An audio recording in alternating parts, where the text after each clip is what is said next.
this is an iHeart podcast. Guaranteed human. Body Bags with Joseph Scott Morgan. Well, here we are. We've come to the end of another year, 2025. And for some, unfortunately, this past year, it was literally the end. And we have done the best that we can over this past year to cover these cases. And for me personally, and on behalf of Brother Dave Mack, thank you. Thank you to all of my friends that have listened faithfully and that have shared and commented and made requests along the way. It's certainly been an adventure, I'd have to say that. But we're going to do a little bit something different this time. I want to take this opportunity to talk about the top 10 most downloaded cases that we have covered this year, 2025, on Body Bags. So without further ado, we're going to enter in to 10 through 5. I'm Joseph Scott Morgan, and this is Body Bags. Dave, starting out, we didn't really know where this year was going to go. We had some indication because, Lord have mercy, I know coming out of 2024, we did have some big cases that were on the horizon. And I think that probably our top 10 is reflective of that. But I got to say, we had a few surprises along the way. You have pointed this out to me, and I was surprised. I was actually surprised. But in kind of as pleasant as things can be in the world that you and I inhabit, I was pleasantly surprised because it's a wide variety of cases to a certain degree. But, you can kind of predict, what direction things are trending, I think, and where people's interests are. But certainly for us, I'd say it was a fruitful year. It's a shocking list. I was actually really surprised by it. And, Joe, this past year has been, it's been a crazy year. It really has. And this time last year when we were looking ahead, I could not have predicted at all that I would end up this year the way I did personally and professionally, it's just amazing to me. And you know what? What's really cool? In a couple of weeks, you're going to be in Atlanta with Cheryl McCollum. We're actually been invited to join a tour, and not just with Body Bags with Joseph Scott Morgan. You're the most sought after person in forensics. It's amazing that the turnout expected for this thing and tickets are gone, but I'm amazed, surprised at what is in store. For the coming year. So I am, and we're on this journey together, brother. It's going to be fun, and we'll have more details coming out. I'll push stuff out about Dave and I will be there together. I can promise you. And at literally, you've heard of the podcast Zone 7. We're literally going to be at the place, the namesake of Zone 7, which is Manuel's Tavern in Atlanta. And so that's where the name actually originated. And we're going to be there celebrating with our friend Cheryl. And I'll give it to you. I'll just say this much. Probably a surprise appearance too by somebody that you may or may not have heard of, but we'll see. We'll see how that goes. Well, but anyway, let's hop right into our list here, Dave. All right, Judd, look, when I was breaking these down, I was shocked that Travis Decker showed up in the top 10. Okay. Now, shocked, not because it was because I didn't realize how big the story is. You and I cover so many stories, and sometimes we really get buried in the weeds. But Joseph Scott Morgan, Travis Decker shows up twice on this list of the top 10 most downloaded shows of the year. And starting right off the bat, when we had the announcement several times that Travis Decker had been found, accused of murdering his daughters in a campground that he was living in. Remember, it wasn't just he's a camper. No, they made it out like this guy was freaking Iron Man living in the woods, and a survivalist who could eat a pine tree faster than Yule Gibbons, and they had him made out to be this Grizzly Adams type survivalist. And yet, you go to the campsite where this homeless vet was living, and it's a trash bag of Dollar General bags, but what was found there was disgusting and shocking and sick. How does a person who calls himself a man do this to children, much less his own? Yeah, and that I think that the fact that that you emphasize that, Dave, relative to what had been done to these little angels, it goes to, I think, probably to a certain extent. I hate to use terms like the fear that gripped the nation, but there were certainly in that area of the country, there were people, I think, given this narrative that had been put out about him as a survivalist, he's a veteran. There was some concern about people that lived up there, because in this particular area of the country, it's very isolated. Right. And when you look at it and you think this guy has nothing left to lose, and it's there, you're out there with him, or he's in your space potentially, and it's mano a mano.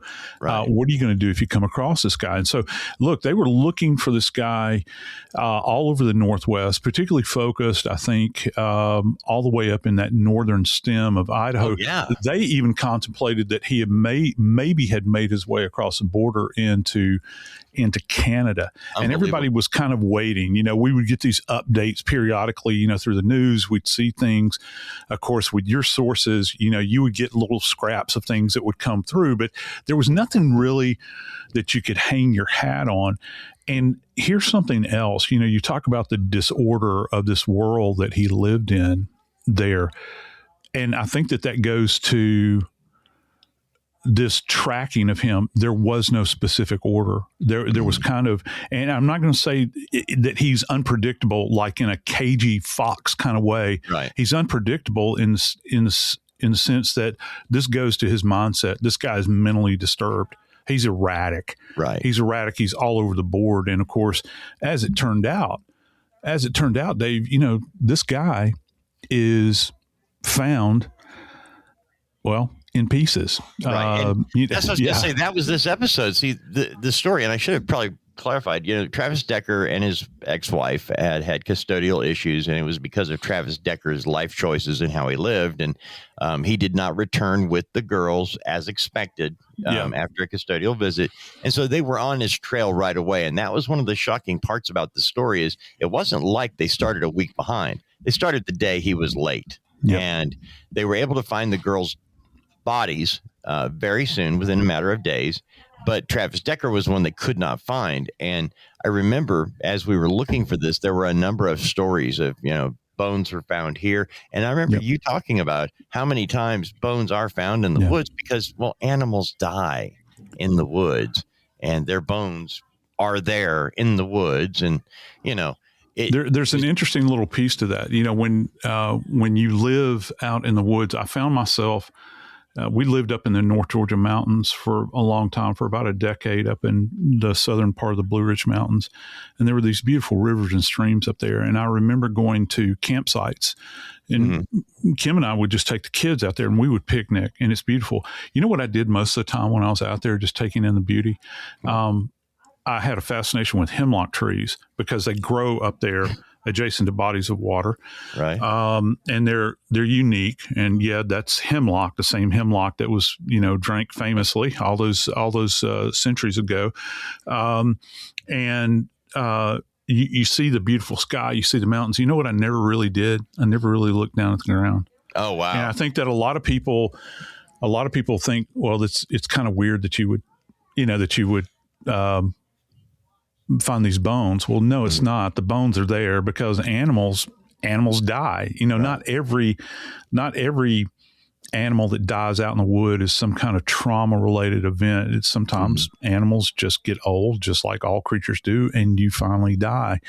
And people don't normally look down at the ground. So, and so you will find things when people do look down, they find these kind of remains that are skeletal remains that are left behind. And the average Joe citizen doesn't know the difference between the foreleg of a deer, which would be the deer femur, and a human. And most people don't. And I'm glad that most people don't, but it's a world that we indwell. That's why it's so important in the Travis Decker case that you actually had a team of forensic anthropologists that examined these remains and clarified, because, at the end of the day, with the Decker case, that final door is closed on this horrific chapter, and it can only be finally closed with a confirmation of who he was. Isn't that crazy, Joe, that they couldn't even do an autopsy? Yeah. Because they never found his torso. They never found his head. No, they didn't. And you're talking 100 days downrange. Right. And the idea that you're absent these elements is not surprising. We talk about all kinds of things when it comes to skeletal remains. Right.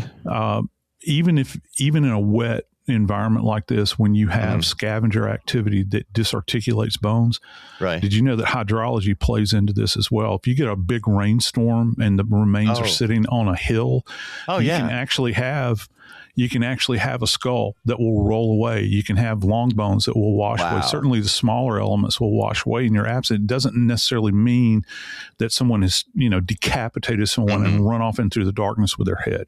Right. So and so you have to confirm it. And of course, they were able to do this confirmation, and they wound up doing the confirmation through DNA. Now, Joe, we started with Travis Decker at number 10, but our number 9 most downloaded show was also back in the woods and a body being dumped. It's human remains found scattered on a Georgia hunting club property in November of 2022. Yeah. The remains were found in a 3-mile area covering 2 different counties, and investigators had to reach out to the public for help. And I've got a couple of questions for you about this. As an investigator, I know that your world, that what you do as an investigator is different than what law enforcement does, because they do have specific lines they can't cross, geographically speaking, correct? Yes. Yeah. Okay. You're right. And it, and many times you hear this term is thrown around a lot in the news media, where a task force has been formed. Right.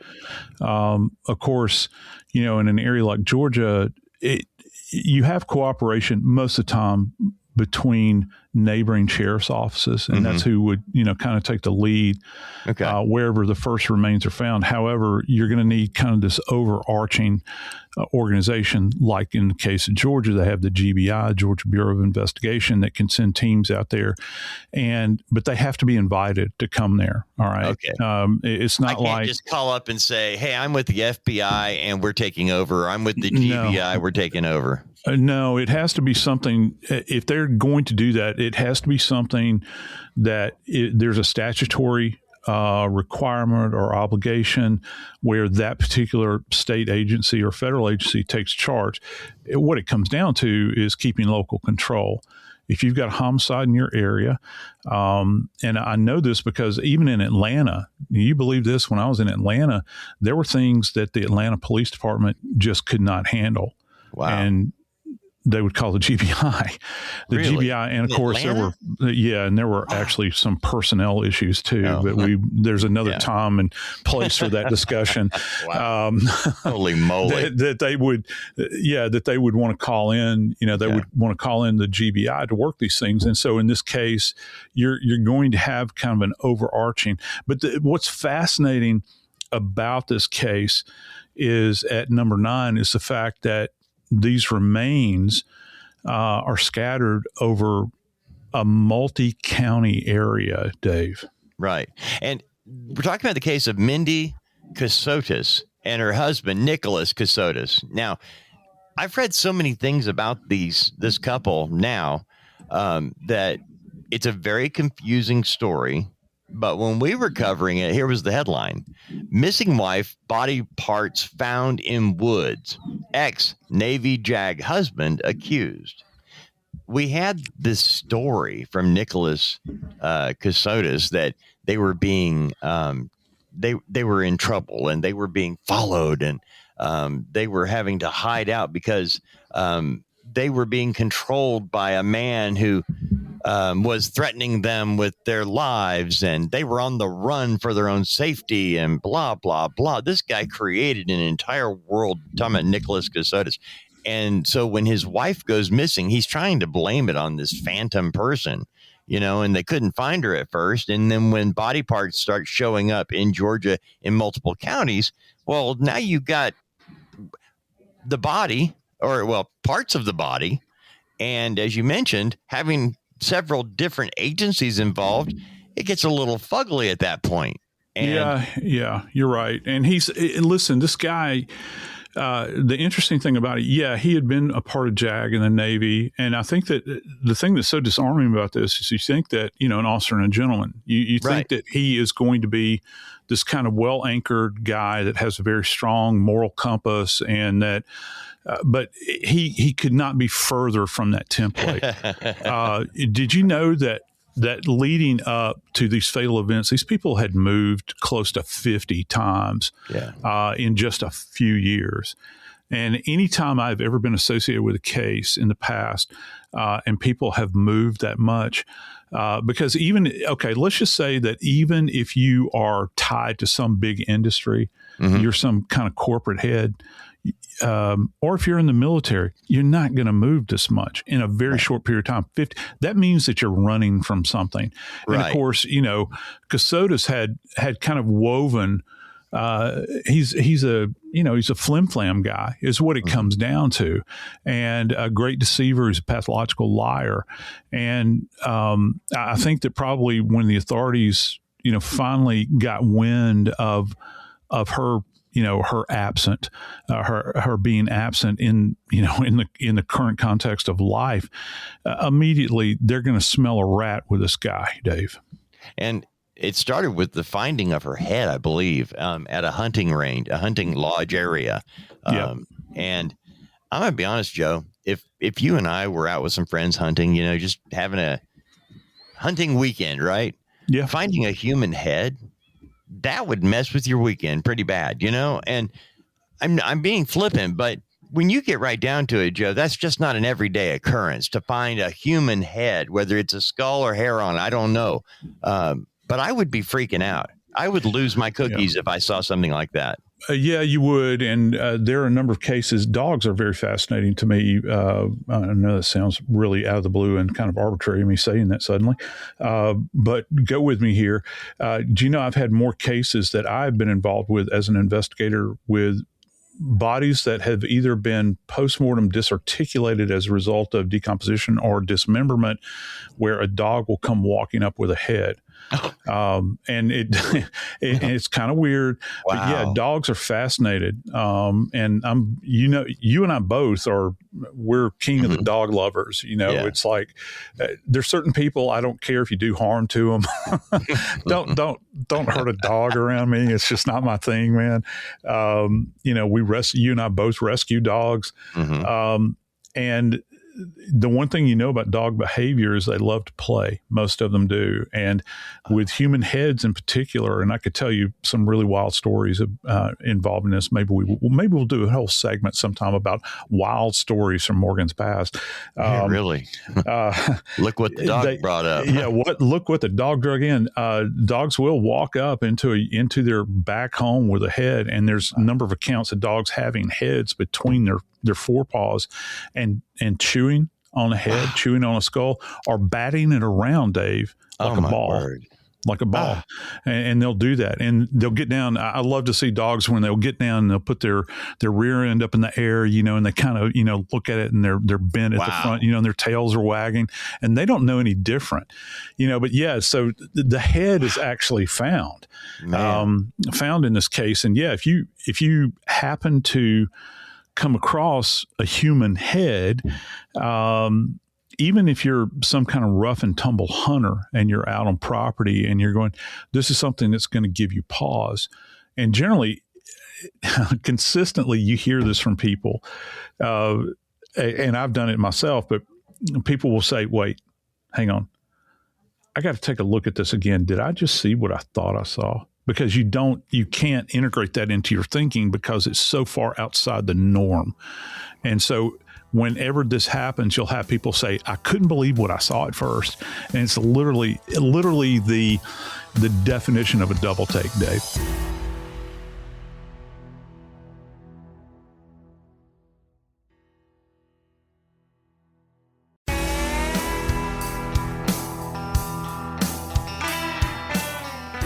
Dave, I think I actually called you one Saturday morning. Okay. And forgive me, I can't remember the date. They all run together after a while. And I told you, listen, friends, I view Dave as kind of my sage because Dave has been in media for so long. And there's very few things you could actually say to Dave Mack that are going to shock him or surprise him when it comes to the media. You can take that to the bank. All right. Yeah. But that Saturday morning, forgive my language here, but as my drill sergeant used to say, in basic training, you've made me hit my highest level of positivity. I had gotten a text or something from somebody that says, yeah, we saw you on Dateline last night. Yep. And of course it was a Friday night and that show comes on. And apparently the producers made the decision to talk about how that Kohberger had been following true crime, and they threw my image up on the screen. Yeah, they did. And you could have knocked me over with a feather at that point in time because I'm thinking, what, why in the world does this have any, why are you choosing to put my image up on the screen, relative to this? But, news is news. And certainly been a phone call saying, excuse me, Professor Joseph Scott Morgan, we're doing an episode about Kohberger, and hey, your name has come up. Would you mind to provide a comment? I mean, anything other than getting a note from some friend who says, hey, what were you doing on Dateline last night? It's like I've never given an interview on Dateline. I've never done anything with Dateline. I see them at CrimeCon, and I don't even, know those people. But yeah, so this episode actually comes in at number 8, Dave. And I think that it kind of, you're going to see this kind of tracking through the entire, this entire discussion that we're having. But number 8 was a ghastly new info on Idaho College murders that had been leaked to the public. And what was being stated at that particular time is that these injuries had been leaked out to the general public vis-a-vis this programming that had come out. And as it kind of turned out, all of the injuries are ghastly. But in this episode, they choose to focus on Ethan.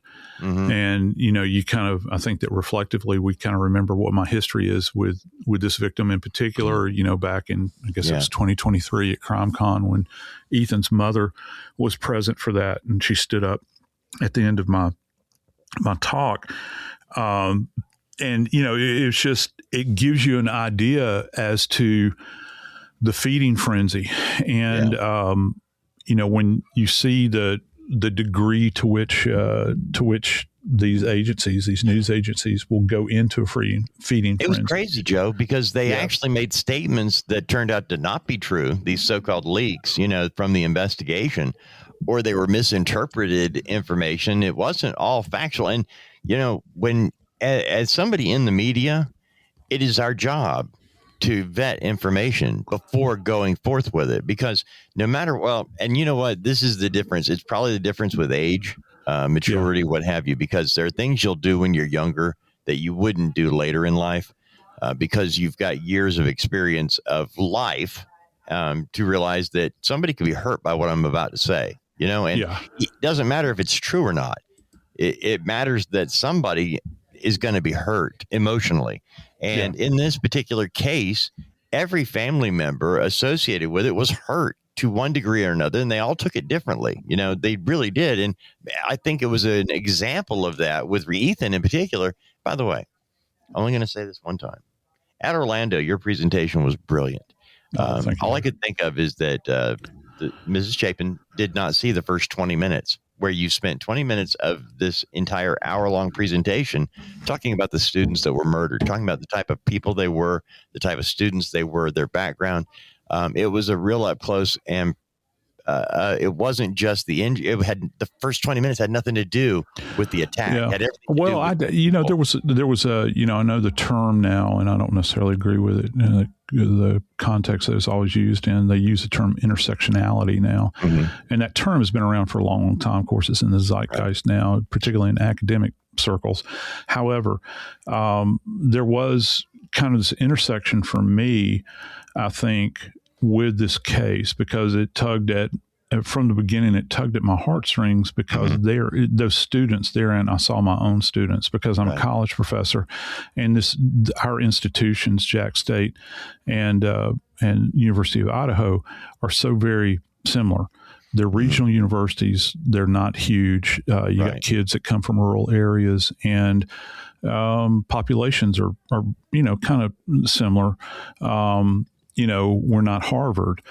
We're just, generally middle class kids are coming to school here, and they're looking to go on with their lives and that sort of thing. So it really, I knew that, it just reflecting back, and I tried, Dave, I hope that I did the right thing, because I hope that through every comment that I have made regarding this horror, I always kept that. I tried to keep that in the forefront of my mind, not trying to be overly speculative and jumping to these wild, varied conclusions. And as we'll find out, there's still much, I think, that can be learned from this on many, many levels. Yeah. And we did learn a lot more. Those leaks, the leaks that show was based, that we did on, it really was interesting how it did open up the rest of the coverage, because now we had a story that we could look at and go, well, this is not true. This didn't happen. Where did they get this? Now, Joe, moving forward to episode, the seventh most downloaded episode of the year was something that hit both of us right between the eyes.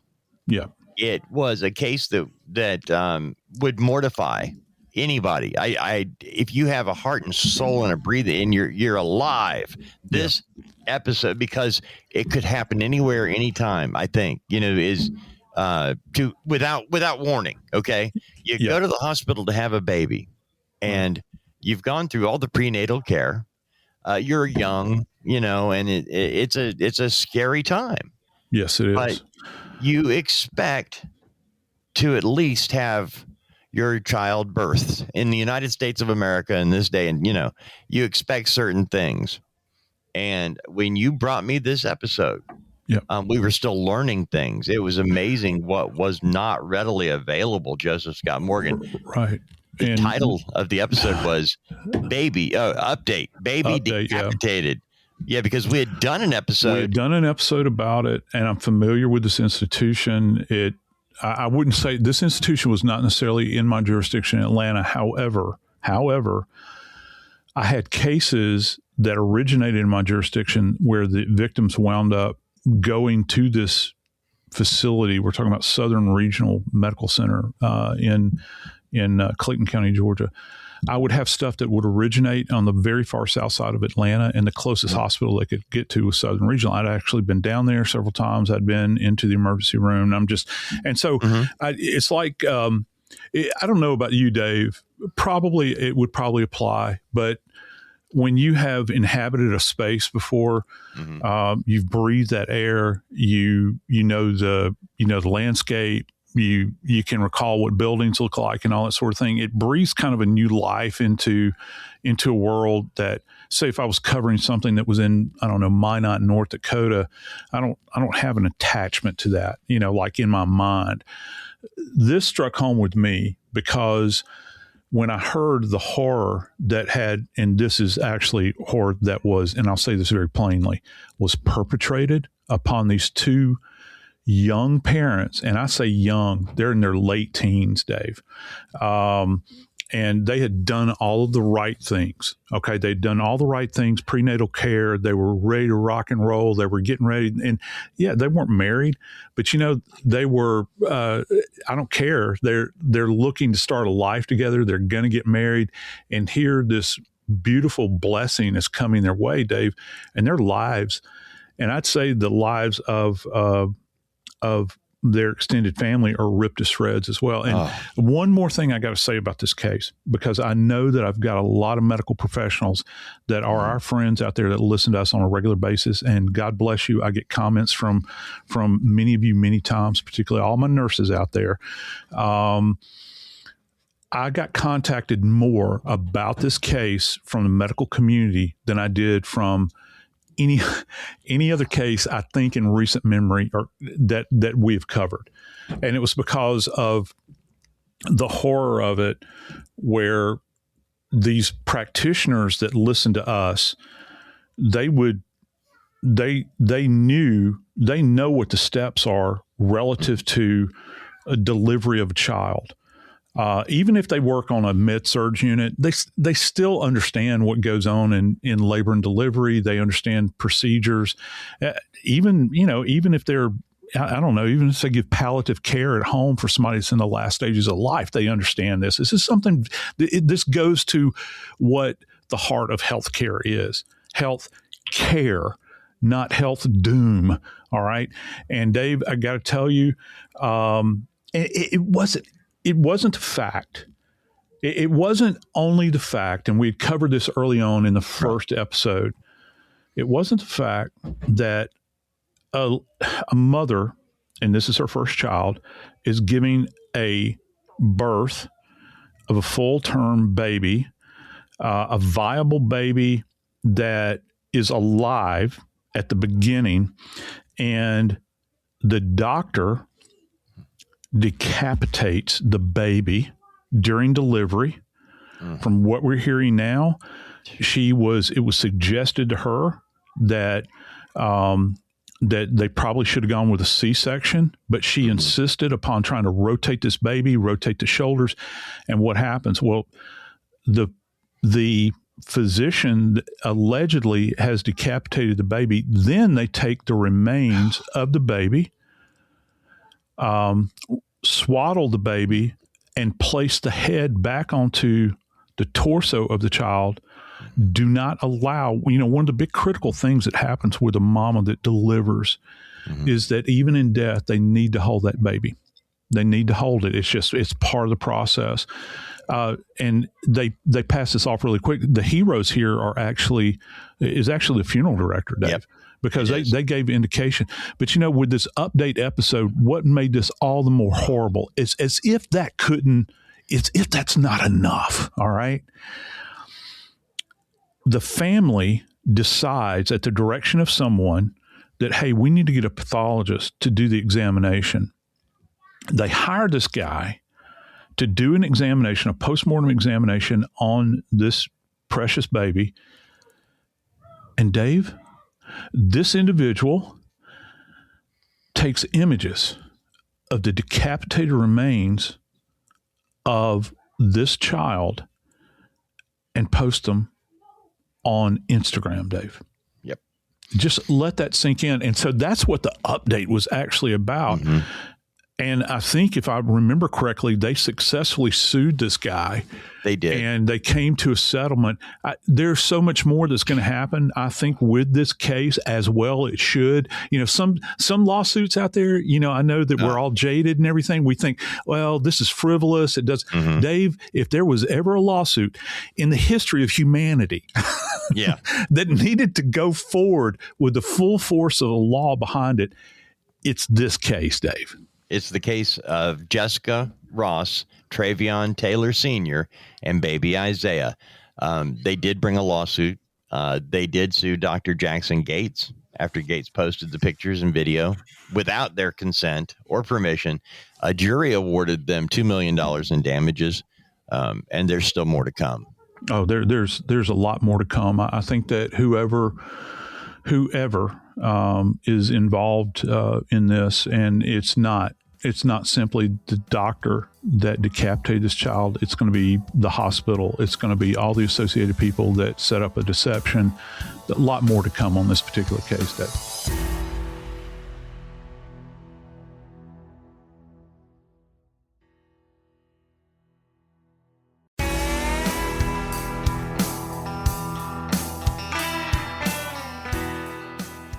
Well, Dave, that brings us to number 6 on our list here for 2025, the most downloaded episodes.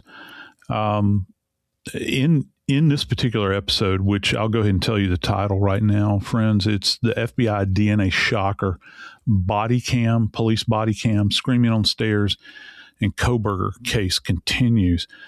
The big reveal here, I think, for us was that, and the reason we did this episode, there's a couple of reasons. First off, we had some information that had come out relative to the initial interview with Dylan Mortensen in this particular case, and I think that the issue of the staircase came into question.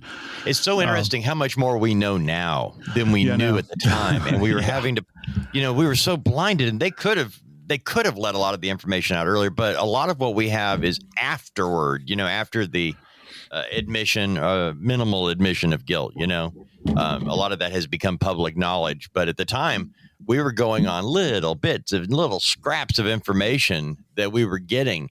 And it was fascinating how you were able to take that and explain what we were getting, Joe. That was the part that I take away from it. Yeah.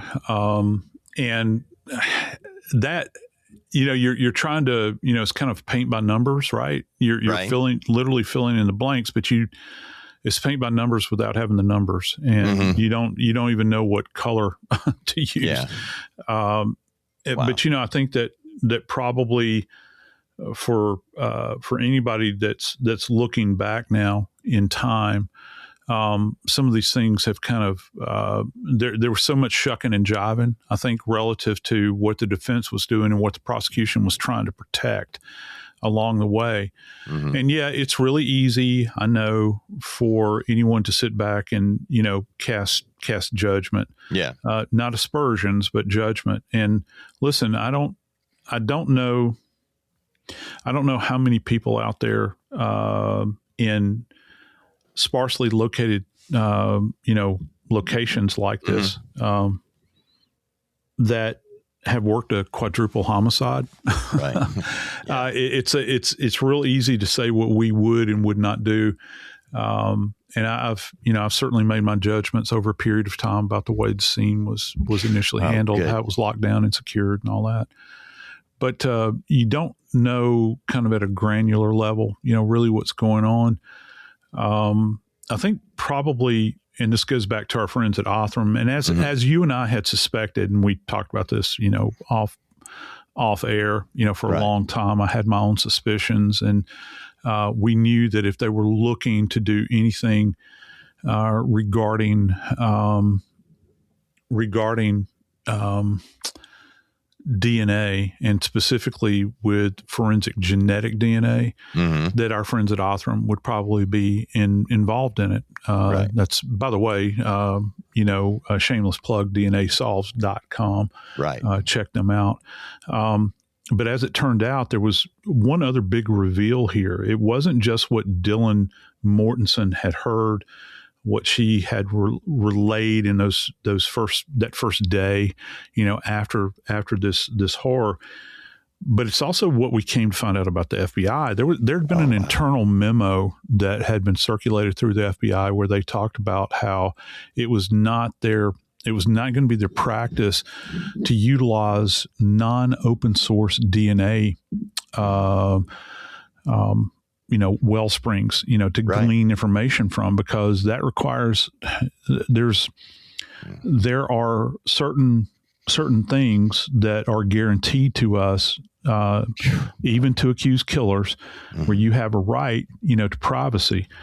And when you enter into an agreement like some of these big corporations have with privacy and collection of DNA to do, if you're trying to figure out if your family's from Norway or Zimbabwe, you have an expectation of privacy. And according to what had come out is that it wasn't just the DNA that was being utilized that was recovered, necessarily at the scene, and certainly off the way it was sourced. It was also they were going to go into closed source DNA databases. And for me personally, as a big fan of privacy and your right to privacy, it kind of sent shivers up and down my spine. Oh, it still does me, Joe. For anybody who has ever been accused of a crime they did not commit, if you've ever sat in the chair where everybody believes you did something and you didn't, and there appears to be evidence pointing at you, believe me, you understand the importance of truth and privacy. And when they said they would never do this, the government will never have access, the government, blah, blah. It's a load of garbage. It was, now granted, look, man, without it, Joe, I believe there was evidence. However, it was the evidence that the investigators were able to glean from this that led them to this particular suspect, and then all the other information fit. But without that, there was information, but there was no string tying it all together. Yeah, no. So whether they could have done that, I don't know. Yeah, that's the reason I like to use the term wellspring, because it's from that font that everything else comes from, that source, that root.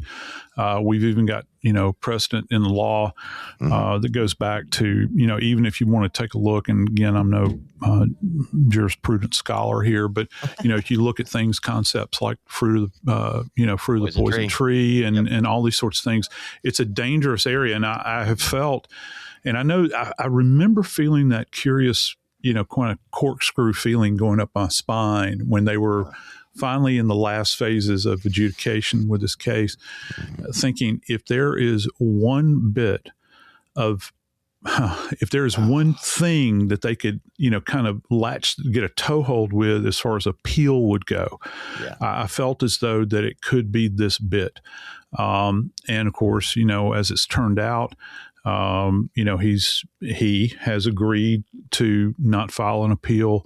That was part of but as you know, just like the changing of the wind, that's subject to whatever wind happens to be blowing at that particular time. I submit to you, and I still believe this, is that as time goes by, I think that there will be some type of appeal filed. I just don't know what form that's going to take, but certainly, I think that this is something that anybody that's going to be advising this prisoner is certainly something that they would probably look at in the long run. And that's why we did an episode, and it's why it's number 6 on our most downloaded. There was a lot more in that episode as well, by the way, not just that, but boy. All right, Joe, to wrap up this episode, our number 5 most downloaded episode, we began, number 10 was about Travis Decker's bones and what went into finding the body of Travis Decker. But that's not where the story began. No. Our number 5 most downloaded episode actually said the title was Horrifying Details. Decker Sisters' Deaths. Bags on heads, hands, zip-tied, bloody handprint. Yeah. Joe, this was one of the episodes I cried when we got done. Yeah. Yeah. It really struck a chord, I think, with you and I both. And I know that, our point of reference is always as dads and grandpas, and, the brutality here. I think, the brutality of strangers is one thing. Brutality of those that we love and trust our children with it's a different level. Mm-hmm. And, and I even go back to, I think about Kate, and there's tons of them I could cite, but probably, Chris Watts is another one. Oh, God. That, I think about that, how can you perpetrate this? I don't I don't really care about what psychopathology you're dealing with at any particular time. You're not going to tug my heartstrings with that.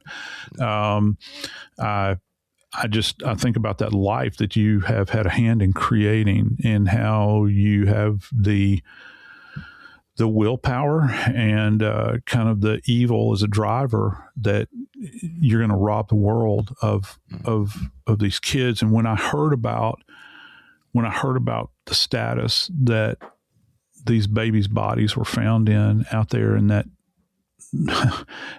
wilderness, because Dave, you had to pipe in sunshine into this area. This is not some locale that is easily accessed. The fact that you could do this to these children and leave them and have them be subject to the wiles out there, Dave, scavengers, all these sorts of things. It would appear that he had prepared, and there were a multitude of these zip ties that were found adjacent to this camping area, and also that were, I think, found either in the vehicle as well, along with these bags. Yeah. The bags that these kids, and the bags are actually the fatal tool here, because this isn't one bag. It's multiple bags that were placed over their head. So he's trying to assure that their lives are going to come to an end. And, really painting a picture here, because anybody that is struggling, and people out there will understand this. If you've ever had your breath taken away, if you were a kid, if you ever had siblings and you played pig pile and you're on the bottom of the pile, you're going to flail and do everything that you can to try to get your air. All right. He restrained them, Dave. He restrained them with these zip ties to prevent them from clawing or doing anything or trying to fight him. This big, burly, outdoorsy veteran, he's zip tying the hands of these babies. Just let that they were 9, 8, and 5. 9, 8, and 5, Joe. Yeah. 3 little girls. And, that he would do this, and one by one, systematically deprive them of the breath of life, as well as any future that may have been there. Not just for them, but for him, man. I don't care how rotten your life seems at any particular time. I don't care how bad your past has been. The fact that any potential for hope, drained away when those children drew their last. And now this poor mama is left here, and I can't even imagine the position she's in to this day, Dave. Peyton, Evelyn, Olivia Decker. Joe, when we did this episode, Travis Decker was still missing. He was on the run. Yeah. He was the lone suspect, but he was on the run. And at the time, officials said anyone who sees Decker or knows of his whereabouts should call 911. Now, of course, it's been resolved, and, they've identified his body, or what they found left. But that was our number 5 most downloaded episode of the year. Shocking. Now, we've got the top 4. We've got the final 4, Joe, for tomorrow. And I will tell you, it is a final 4 of shocking. I will tell you, I'll give you that much. Yeah. And not necessarily surprising, but again, as we go back and we visit these episodes that Brother Dave and I have put together over this past year, it brings back the horror that we have tried to do in the most sensitive ways we possibly can, but describing the forensics behind how people lost their lives and what happened to them actually in death is what we're all about at Body Bags. Join us for episode 2, which will in fact be premiering tomorrow. I'm Joseph Scott Morgan, and this is Body Bags.